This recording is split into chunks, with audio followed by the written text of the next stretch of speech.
There was a man who smoked for over 20 years. He tried everything people told him to try. Patches, therapy, medication, even hypnosis. He spent years fighting himself, and thousands of dollars losing the same battle. Nothing worked. Then one day, while traveling for work in Japan, he met an old monk, and that meeting quietly changed his life. Within 3 months, the man stopped smoking completely. Not through force, not through discipline, not through willpower. The monk showed him something unsettling. What if the reason habits are so hard to break is because we are fighting them? What if resistance is exactly what keeps them alive? What if the battle itself is the problem?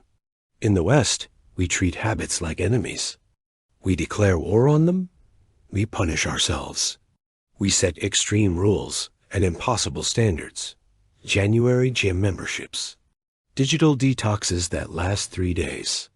Grand promises followed by shame. And when we fail, we don't question the method. We question ourselves. But the Japanese approach begins somewhere very different. They don't ask, how do I destroy this habit?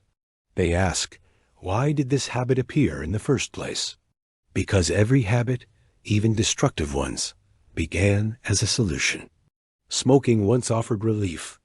Food once offered comfort. Scrolling once filled emptiness. Seeing this changes everything. There was a young Japanese monk who struggled with anger. Small irritations would pile up, until one day he would explode. Ashamed, he tried to control himself. Long meditation sessions, strict discipline, fasting, mantras, nothing worked. The harder he fought his anger, the stronger it became. Then an older monk told him something simple. Stop trying to get rid of it. Instead, watch it. Not judge it, not suppress it. Just observe it. When anger appeared, the monk quietly noted it. He felt where it lived in his body. Heat in the chest, tension in the jaw, stories in the mind about how things should be. The anger lost its grip. By observing it without resistance, space appeared.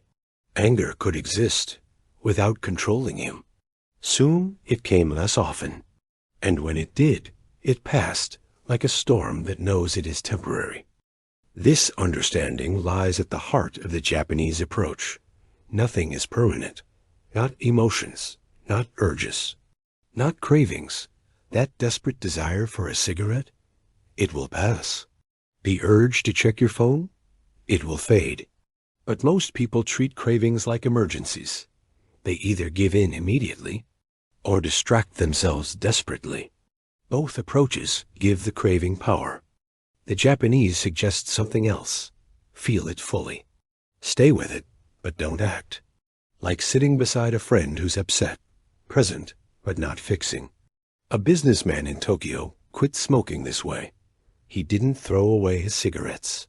He kept them nearby. When the urge appeared, he held a cigarette, smelled it, felt the craving rise. Then he set a timer for 10 minutes. During those minutes, he didn't fight or distract himself. He simply watched. He noticed something fascinating. The craving peaked around 3 minutes, then slowly dissolved. By the time the timer ended, the urge no longer owned him. This wasn't willpower. It was understanding. Cravings feel endless, but they are brief waves. And you are not the wave. You are the one watching it.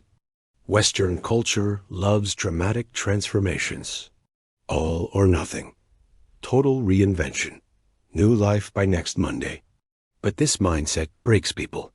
The Japanese practice Kaizen, continuous small improvement. Not massive change, tiny change. 5 minutes less of TV, 1 page of reading, 1 small pause before acting. It feels laughably small, but that's why it works. The brain doesn't panic. There's no rebellion. A woman in Kyoto overcame her shopping addiction this way. She didn't swear off shopping forever. She simply waited 1 day before buying anything, then 2 days, then 3. 6 months later, the habit had quietly lost its power. Small changes slip past resistance. Big changes trigger fear. Many habits survive because they fill a void. We smoke to unwind. We drink to transition. We scroll to escape silence. Unless the deeper need is met, the habit will return. The Japanese idea of Ikigai, your reason for being, matters here. One programmer believed he was addicted to alcohol, but he discovered he was addicted to the ritual, the shift from work to rest.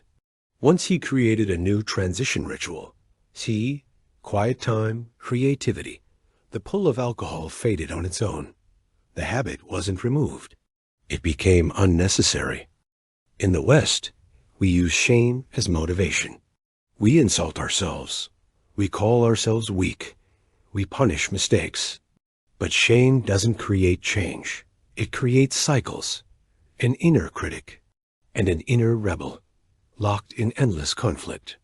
The Japanese emphasize compassion. When you slip, you don't attack yourself. You observe. I ate more than I needed. A fact, not a moral failure. Curiosity replaces judgment, and curiosity opens the door to real change. The Japanese understand something profound. You don't destroy habits. You grow beyond them. Like a tree growing around a fence until the fence becomes irrelevant. Habits are like paths in a forest. You've walked them so often, they're effortless. You can't erase them. But you can build new paths. At first, they're difficult, unfamiliar, slow, but with repetition, they become easier, and the old paths slowly disappear. Change is not about willpower.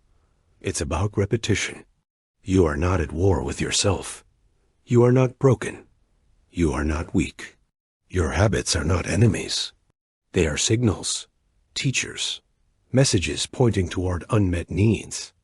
Lasting change happens when you move with your nature, not against it, not through force, but through awareness, not through self-hate, but through patience, and not by becoming someone else, but by becoming more fully who you already are.